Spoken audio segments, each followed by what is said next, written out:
નમસ્કાર, હું છું કેતલ અને આપ જોઈ રહ્યા છો CB24. અમદાવાદની કર્ણાવતી ક્લબના ડિરેક્ટરના પદ માટે 3 દિવસ સુધી ચૂંટણી યોજાવા જઈ રહી છે. અમદાવાદની પ્રતિષ્ઠિત ગણાતી એવી કર્ણાવતી ક્લબના 10 ડિરેક્ટરના પદ માટે આજે એટલે કે 19 સપ્ટેમ્બરથી 21 સપ્ટેમ્બર એમ 3 દિવસ સુધી ચૂંટણી યોજાવા જઈ રહી છે.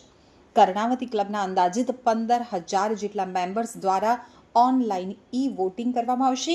મતદાન પહેલા કર્ણાવતી ક્લબમાં ડિરેક્ટર અને મેમ્બર માટે ચૂંટણી લડી રહેલા કર્ણાવતી ક્લબ કેર ફેમિલી પેનલના સભ્ય દ્વારા સામેના મેમ્બર પાવર પેનલના સભ્યો ઉપર ગંભીર આક્ષેપ કર્યા છે.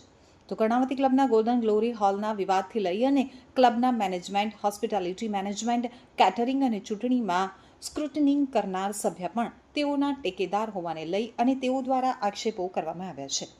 તો ક્લબ કેર ફેમિલી તરફથી ડાયરેક્ટર પદ માટેના ઉમેદવાર ડોક્ટર કૃષ્ણ મકવાણાએ મેમ્બર પાવર પેનલ સામે ગંભીર આક્ષેપ કરતા જણાવ્યું હતું કે કર્ણાવતી ક્લબની ચૂંટણીમાં મેમ્બર પાવર પેનલ દ્વારા મેમ્બરોને એક પત્ર મોકલ્યો છે, જેમાં તેઓને પોતાના ટેકેદારોના નામ લખ્યા છે, જેમાં ચૂંટણીના જે સ્ક્રુટનિંગ સભ્ય છે તે ટેકેદાર છે. તો ભાજપના પાલડી વોર્ડના કોર્પોરેટર અને રેવન્યુ કમિટીના પૂર્વ ચેરમેન જૈનિક વકીલ તેમજ ભાજપ સાથે જોડાયેલા આશિષ અમીન પણ આક્ષેપ કરતા જણાવ્યું હતું કે બંને ક્લબના ચૂંટણીના સત્તાવાર રીતે સ્ક્રુટનિંગ સભ્ય છે.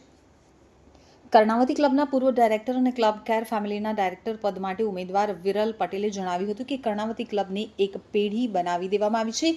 જે લોકો વિરોધમાં લડ્યા હતા તેઓ આજે સામે બેસી ગયા છે.